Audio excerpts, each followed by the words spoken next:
수소경제 활성화를 위해 국내 총수들이 한자리에 모여 수소기업 협의체를 출범했습니다. 전셋값은 치솟는데 금융당국에선 전세대출 규제를 예고하고 있습니다. 가을 이사철을 맞은 세입자들의 우려가 깊어집니다. NC소프트의 주가 신작 출시 이후에 연일 하락세입니다. 10일 거래일 만에 시총 5조 원이 증발했습니다. 오는 11월부터 1인 가구와 고소득 가구, 무자녀 신혼부부 등의 민간 분양 아파트 청약 문턱이 낮아질 예정입니다. 센 경제라이브 시작합니다.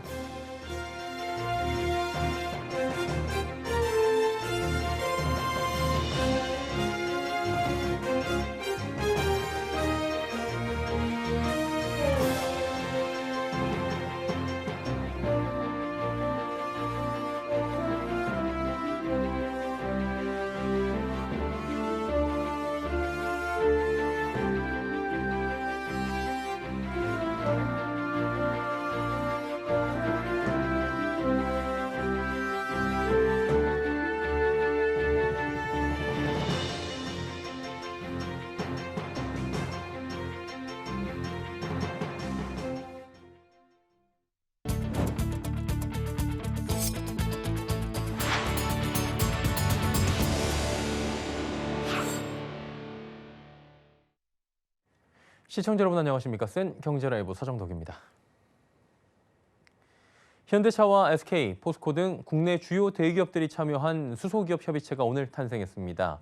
수소 사업 관련 국내 기업들이 일명 수소 드림팀을 꾸려 수소경제 활성화와 탄소 중립 실현을 위해 총력전을 펼친다고 하는데요. 김수빈 기자가 그 현장에 다녀왔습니다. 국내 주요 대기업 총수들이 수소 경제를 주도하기 위해 한자리에 뭉쳤습니다. 현대차, SK, 포스코, 롯데 등 수소 관련 사업을 하거나 확대할 계획이 있는 15개의 회원사로 구성된 코리아 H2 비즈니스 서밋이 오늘 일산 킨텍스에서 공식 출범했습니다. 협의체의 시작은 지난 3월로 거슬러 올라갑니다. 현대차, SK, 포스코를 시작으로 수소 경제 활성화를 위해 기업들이 함께 힘을 모아야 한다고 뜻을 모은 데부터 기원했습니다.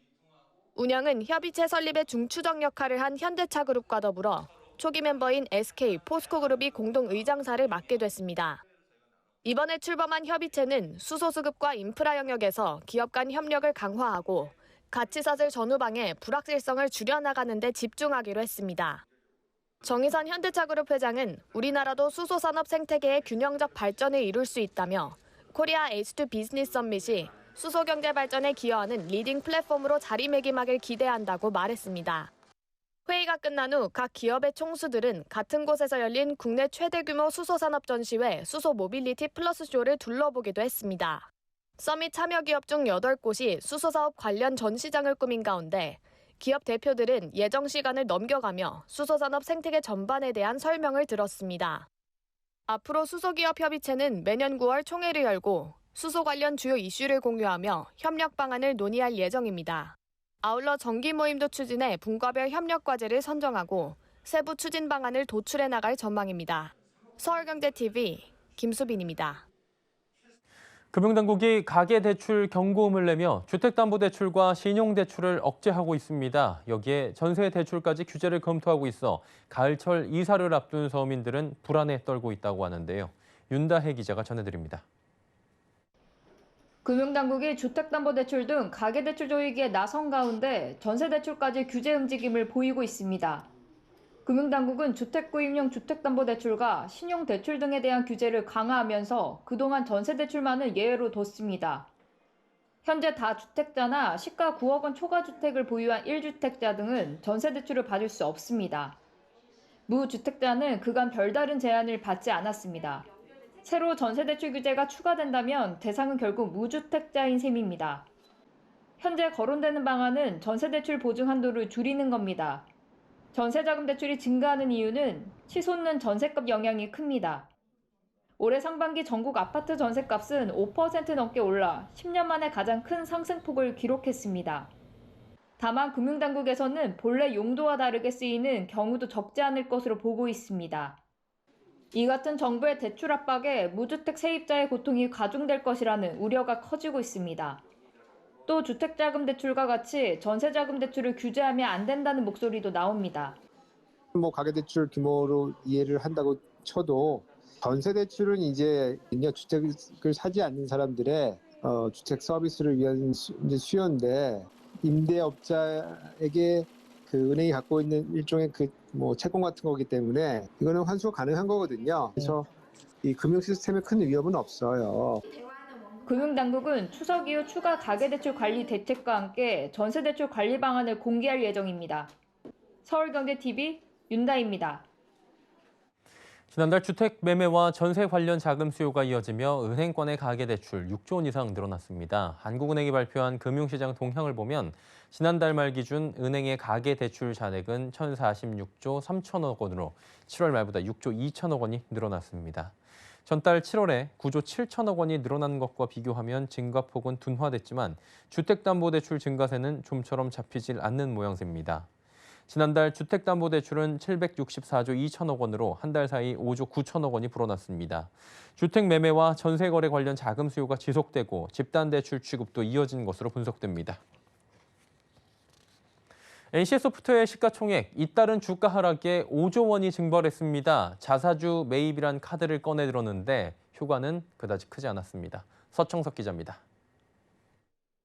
오늘 NC소프트의 주가는 전날 대비 0.65% 내린 61만 2천 원에 거래를 마쳤습니다. 종가 기준 52주 신저가를 또다시 경신한 것으로 2월 초 연고점 104만 8천 원과 비교하면 무려 41%가량 하락했습니다. NC소프트의 시가총액은 지난달 24일 종가 기준 약 18조 5,900억 원이었는데 오늘 종가 기준 시가총액은 약 13조 4,300억 원으로 약 23% 하락했습니다. 불과 10일 만에 시가총액 5조 1,591억 원이 증발한 겁니다. NC소프트의 주가 하락 원인으로 최근 출시한 블레이드앤소울2의 초반 성적 부진이 꼽힙니다. 블레이드앤소울2는 NC소프트의 야심작으로 큰 기대를 받았지만 기존 게임과 비슷한 게임성과 과금 유도 방식에 유저들에게 외면을 받으면서 출시 초반 기대에 미치지 못한 성적을 거두고 있습니다. 이에 NC소프트는 전날 자기 주식 30만 주를 취득하기로 했다고 공시하며 1,899억 원 규모의 자사주 매입 카드를 꺼내 주가 방어에 나섰지만 장 막판 하락 전환하며 추가 하락을 막는 데는 실패했습니다. 전문가는 향후 NC소프트 주가 향방은 올해 하반기 출시 예정인 리니지 W의 흥행 여부에 달려있다고 조언했습니다. 이미 많이 빠진 상황이어가지고 실적적인 3분기 실적이라든가 그런 쪽에 관련된 변수들이 있긴 하지만은 일단은 실망감과 관련 부분들은 어느 정도 반영이 되지 않을까 싶고요. 그다음에 그 이후의 방향성은 리니지 W가 정할 것 같습니다.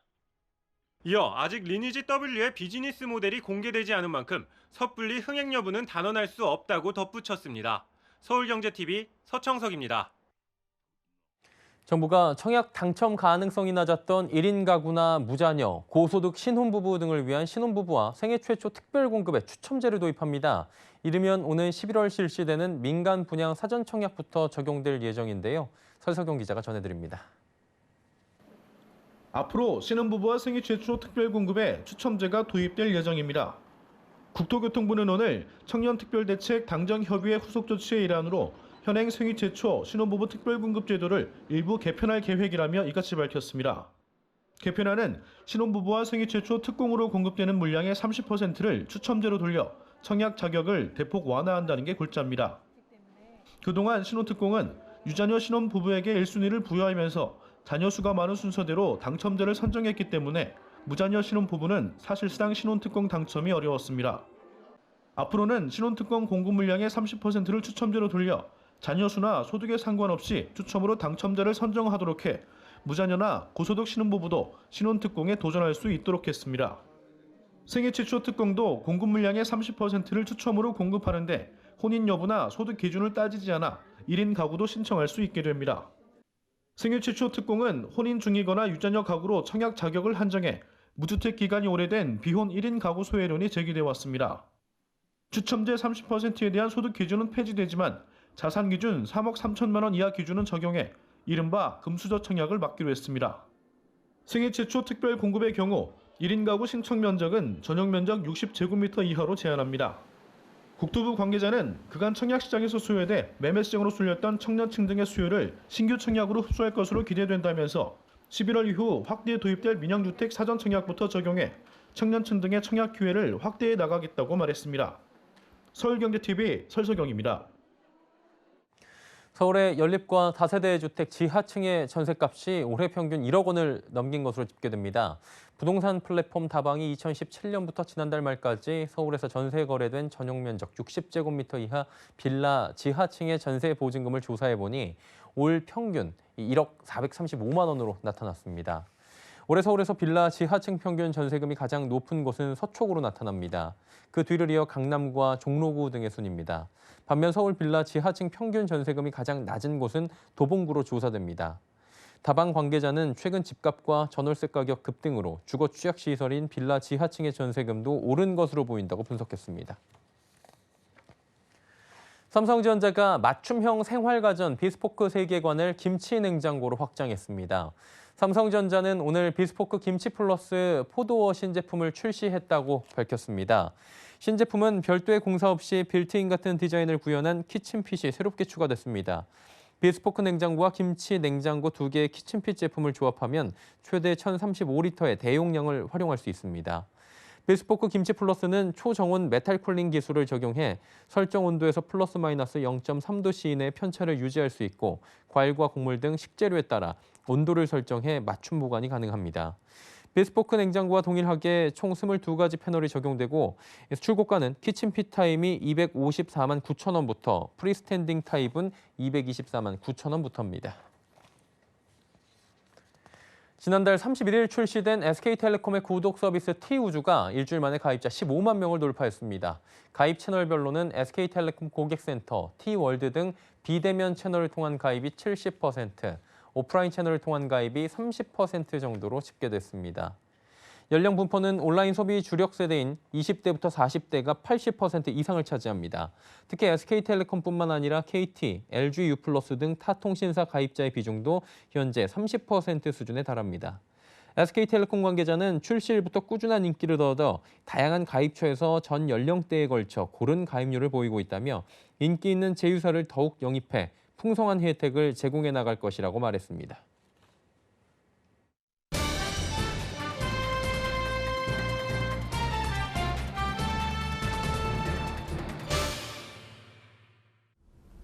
산림청에서는 사람 중심의 따뜻하고 행복한 세상을 만드는 산림 정책을 기조로 삼고 있습니다.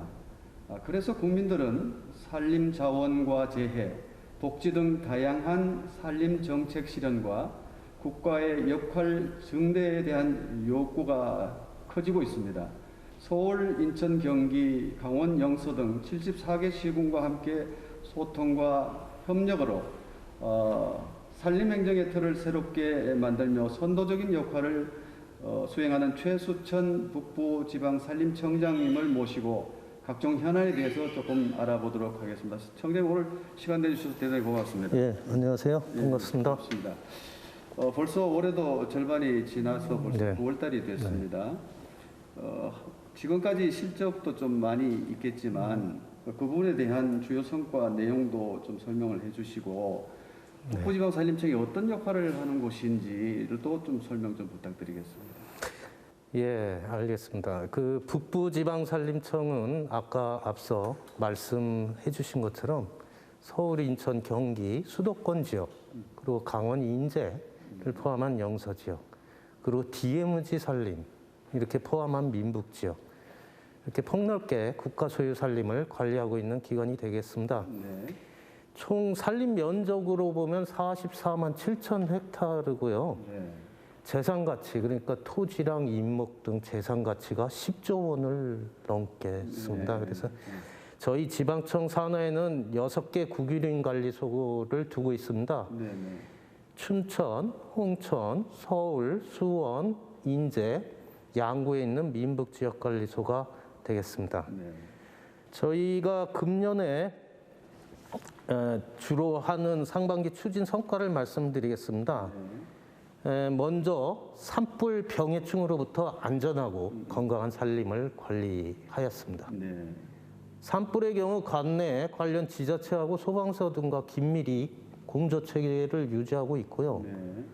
금년 같은 경우 초동 대응 및 출동해서 조기 진화를 했습니다. 그래서 산불 피해 면적을 전년도보다 87% 감소를 시켰습니다. 네. 병해충 같은 경우에는 관내 소나무 제선충 급속도로 확산되고 있습니다. 그래서 총력 방제를 하고 선단지 위주의 압축 방제를 해나가고 있습니다. 그래서 피해목을 전년 대비 54% 대폭 감소시켰습니다. 두 번째는 국민과 함께하는 나무 심기 사업을 추진하였는데요. 금년 봄철에 저희 국유림에서 700여 헥타르의 국유림에 200여만 본 나무를 심었고요. 세 번째로는 수도권 지역 같은 경우 중심으로 해서 불법으로 산지를 다른 목적으로 이용하거나 훼손하는 행위가 끊이지 않고 있습니다. 이에 대해서 금년 같은 경우 특별 단속을 실시하였습니다. 저희 지방청의 산림사범 수사팀과 국유림관리소에 근무하는 산림특별사법경찰관이라고 있습니다. 이분들 60여 명을 투입해서 4월하고 5월 2개월간 실시를 했고요. 이렇게 하다 보니까 32건이 적발이 됐고 실제 그래서 그분들은 사법조치와 함께 복구 명령 등을 추진하였습니다. 네 번째로는 소나무 제선충으로부터 안전하고 자종실 생산 등으로 농가 경제에 기여하고 있는 잣나무림, 관내 잣나무림의 체계적인 보호 육성을 위해서 장기 대책을 관련 학계 등 전문가와 함께 수립 중에 있습니다. 마지막으로 국민에 다가가는 숲을 효율적으로 관리하였습니다.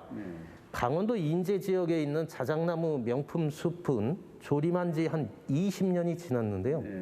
해마다 많은 관광객들이 발길이 끊이지 않고 있고 지역의 랜드마크로 자리 잡고 있는 상황입니다. 그 숲에 가시면 방문객 편의를 위한 숲길 안내라든지 숲해설 서비스 등을 받으실 수 있는데 사전에 신청을 하셔야 받으실 수 있고요. 또한 주중에 개방을 안 하는 날이 있습니다. 그래서 사전에 산림청 홈페이지 등을 통해서 미리 확인하고 출발하시면 방문하시는 데 도움이 될 것 같고요. 인제 지역에 가면은 세계적으로도 보존이 잘 돼 있다고 얘기할 수 있는 전봉산 산림 유전자원 보호구역이 있습니다. 거기 같은 경우는 하늘이 내린 그 전봉산 꼭대기에 있는 자연의 습원을 보실 수 있거든요. 근데 여기는 아무 때나 가실 수 있는 게 아니라 사전 예약을 하고 있습니다. 사전 예약제로 생태 탐방을 하고 있고 거기선 취식이 안 됩니다. 그래서 탐방만 하실 수 있고 최근에 탐방로 정비하고 전시 안내 공간 시설을 확충하였습니다.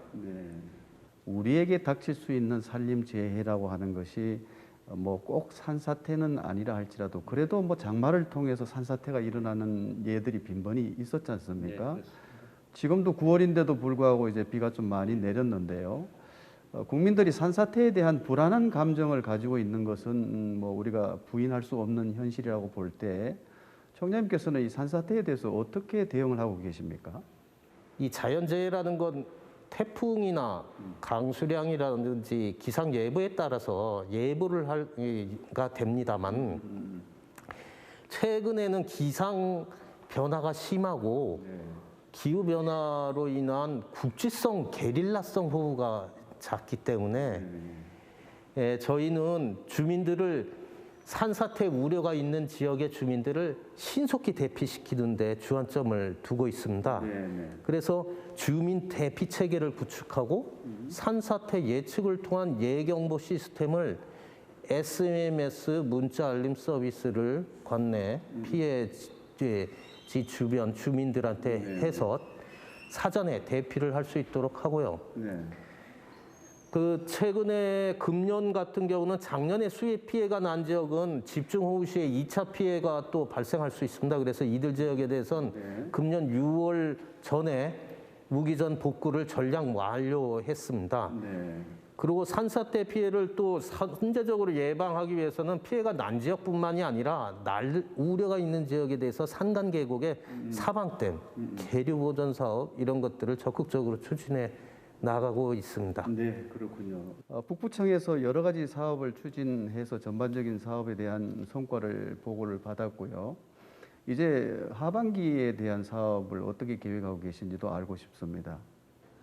DMZ 척경지역의 국유림을 활용해서 낙후되어 가고 있는 척경지역의 활력을 높이는데 다소나마 기여할 수 있는 부분을 노력해 나가고자 합니다. 네.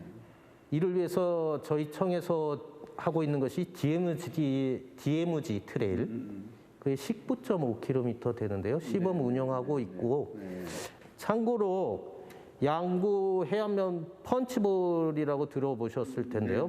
그 주위를 도는 DMZ 펀치볼 둘레길은 금년도에 대통령 직속의 국가균형발전위원회 심사에서 주민 참여 부분에서 국가균형발전 우수 사례로 선정됐습니다. 왜 전국 각 부처별로 하는 사업에서 9개가 선정됐는데 그 중에 하나로 선정됐다는 말씀을 드리고요.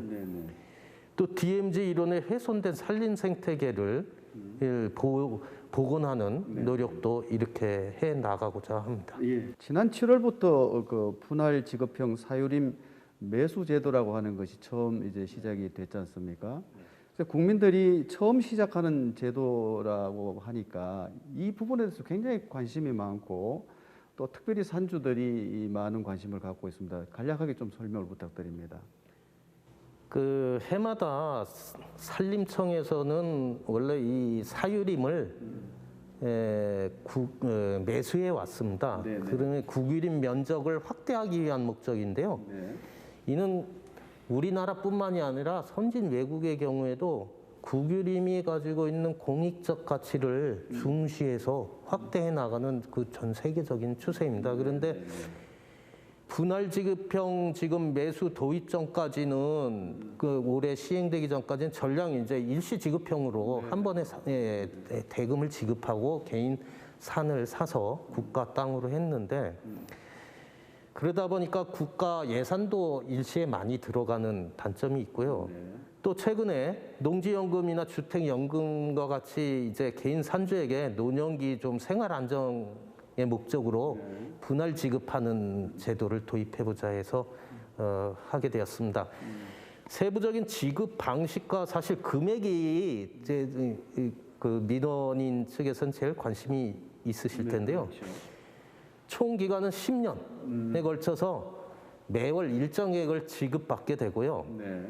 그 총액은 매매대금은 그냥 현실 거래 가격이 아닌 감정평가액을 기준으로 한 매매 가격과 이자액 2%, 그리고 지가 상승 보상액 2.85%를 더한 총액을 10년 분할 지급받는 방식이 되겠습니다.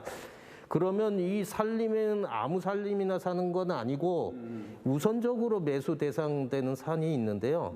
저희가 도시 숲이라든지 산림보호구역, 공원 등 장기적으로 보호 관리가 필요한 공익임지를 우선 매수하고 있습니다. 네, 그렇군요.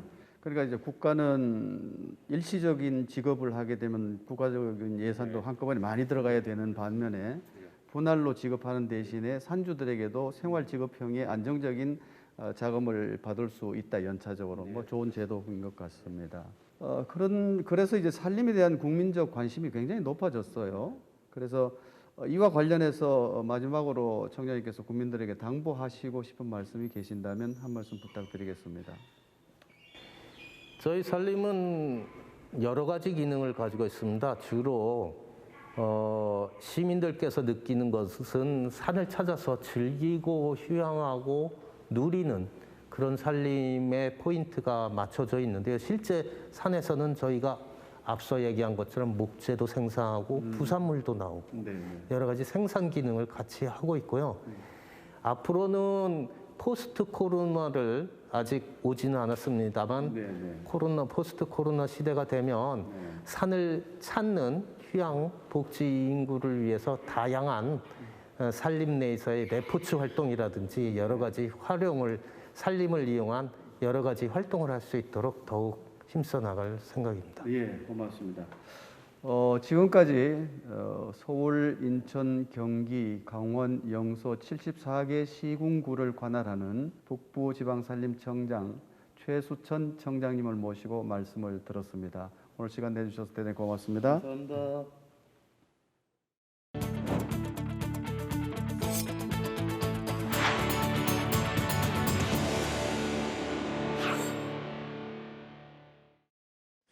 수엔 경제 라이브 마치도록 하겠습니다. 함께해 주신 여러분 고맙습니다.